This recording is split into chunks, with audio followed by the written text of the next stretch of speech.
സുരക്ഷിത ഭാരതത്തിനായാണ് ഇപ്പോൾ യുദ്ധം നടക്കുന്നതെന്ന് ബി.ജെ.പി. സംസ്ഥാന അധ്യക്ഷൻ രാജീവ് ചന്ദ്രശേഖർ. സുരക്ഷിത ഭാരതമുണ്ടായാലേ വികസിത ഭാരതമുണ്ടാവൂ എന്നും അദ്ദേഹം ഒറ്റപ്പാലത്ത് പറഞ്ഞു. ഒറ്റപ്പാലത്ത് നടന്ന ബി.ജെ.പി. വെസ്റ്റ് ജില്ലാ വികസിത ഭാരതം കൺവെൻഷൻ ഉദ്ഘാടനം ചെയ്ത് സംസാരിക്കുകയായിരുന്നു രാജീവ് ചന്ദ്രശേഖർ.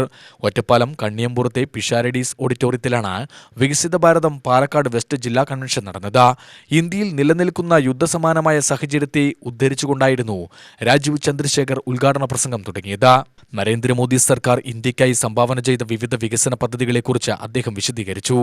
ബി.ജെ.പിയുടെ ലക്ഷ്യം വികസിത ഭാരതമാണ്, അതോടൊപ്പം വികസിത കേരളവും.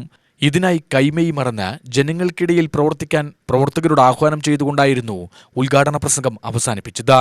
കേരളത്തിൽ ബി.ജെ.പിയെ അധികാരത്തിലെത്തിച്ച ശേഷം മാത്രമേ താൻ മടങ്ങിപ്പോകൂ എന്ന് അദ്ദേഹം ആവർത്തിച്ചു. എനിക്ക് നേതാവാൻ ഒരു ആഗ്രഹവും താല്പര്യവും,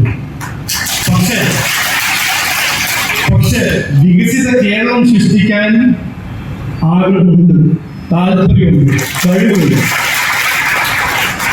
ഇവിടെ ഞാൻ വന്നിരിക്കുന്നത് വികസിത കേരളത്തിന് വേണ്ടി സൃഷ്ടിക്കാൻ വേണ്ടി, പാർട്ടിയെ ജയിപ്പിക്കാനും അധികാരത്തിൽ കൊണ്ടുവരാൻ വേണ്ടി ആത്മാർത്ഥമായി പ്രവർത്തിക്കുന്നവരെ നേതാവാക്കാനാണ് വന്നിരിക്കുന്നത്.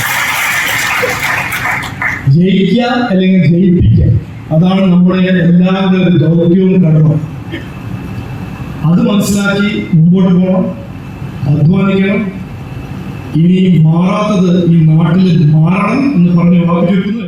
ബി.ജെ.പി. സംസ്ഥാന ജില്ലാ നേതാക്കളും പാലക്കാട് വെസ്റ്റ് ജില്ലയിലെ 6 മണ്ഡലങ്ങളിൽ നിന്നുള്ള പ്രധാന ചുമതല വഹിക്കുന്നവരുമാണ് കൺവെൻഷനിൽ പങ്കെടുത്തത്.